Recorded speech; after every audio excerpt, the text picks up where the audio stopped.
Nagpur airport. एक pilot अपनी flight उड़ाने के लिए बोर्डिंग गेट पर पहुंचता है और वहीं गिर जाता है। ऑन द स्पॉट मौत, हार्ट अटैक। और दूसरी तरफ आज आप एयरपोर्ट पहुंचते हैं और आपकी फ्लाइट कैंसिल हो जाती है।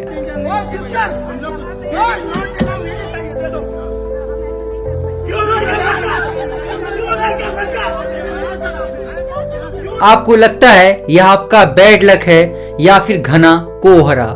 जी नहीं, इन दोनों घटनाओं का एक कनेक्शन है, एक ऐसा कनेक्शन जिसे आपसे छुपाया जा रहा है। इंडिगो एयरलाइंस, जो भारत की सबसे बड़ी एयरलाइन है, आज देश को ब्लैकमेल कर रही है। क्या यह सिर्फ एक फ्लाइट कैंसिलेशन है या फिर एक सोची समझी साजिश, सरकार को घुटनों पर लाने की साजिश? आज की इस वीडियो में चलिए पर्दा उठाते हैं इंडिगो के चक्का जाम से। नमस्कार दोस्तों, मैं हूं ओम और आप देख रहे हैं डिस्कवर एक्स। सबसे पहले इस टाइमलाइन को देखिए। यह कोई नॉर्मल कैंसिलेशन नहीं है। हर बार भारत में फ्लाइट्स तब लेट होती हैं जब 15 दिसंबर के बाद उत्तर भारत में घना कोहरा छा जाता है। लेकिन इस बार कोहरा आने से पहले ही इंडिगो का सिस्टम क्रैश क्यों हो गया? हजारों यात्री फंसे हुए हैं और वजह बताई जा रही है ऑपरेशनल इशू, लेकिन असली वजह कोहरे में नहीं, कोर्ट रूम में छुपी हुई है। यह पूरी लड़ाई एक शब्द पर टिकी हुई है, FDTL, flight duty time limitation. आसान भाषा में इसका मतलब है एक पायलट को कितना निचोड़ा जा सकता है। जरा सोचिए, आप एक गाड़ी में हैं और आपके ड्राइवर को आंख लग रही है, डर लगेगा ना? अब जरा सोचिए, आप हवा में 35,000 फीट ऊपर हैं और आपके दोनों पायलट्स सो रहे हैं। यह मैं नहीं कह रहा, यह 2022 का एक सर्वे कहता है, जिसमें 66% पायलट्स ने यह माना है कि थकान की वजह से कॉकपिट में आंख लग गई थी। क्यों? क्योंकि एयरलाइंस उनसे जानवरों की तरह काम करा रही हैं। हफ्ते में सिर्फ 36 घंटे का रेस्ट, लगातार कई रात की शिफ्ट्स। पायलट्स मर रहे थे, सच में मर रहे थे। 30 से 40 साल की उम्र में हार्ट अटैक आ रहे थे। यह एक सेफ्टी क्राइसिस था, इसलिए सरकार ने इसमें दखल दिया। कोर्ट ने कहा बस बहुत हो गया और नए नियम बनाए। कोर्ट ने कहा पायलट्स को 48 घंटे का रेस्ट मिलेगा, रात की उड़ानें कम होंगी।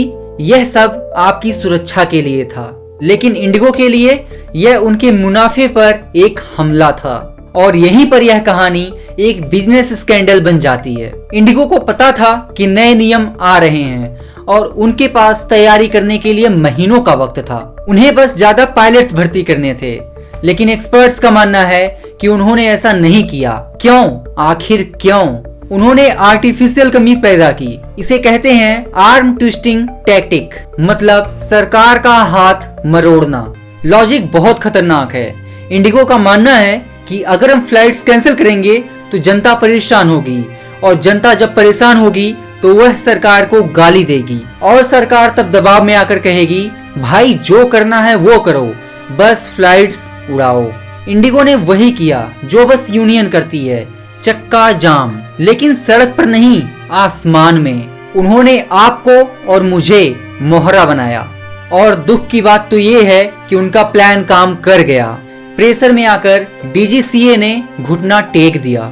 उन्होंने एयरलाइंस को कह दिया ठीक है, नए रूल्स भूल जाओ, पुराने नियमों पर वापस आ जाओ, जो करना है वो करो, बस फ्लाइट्स उड़ाओ।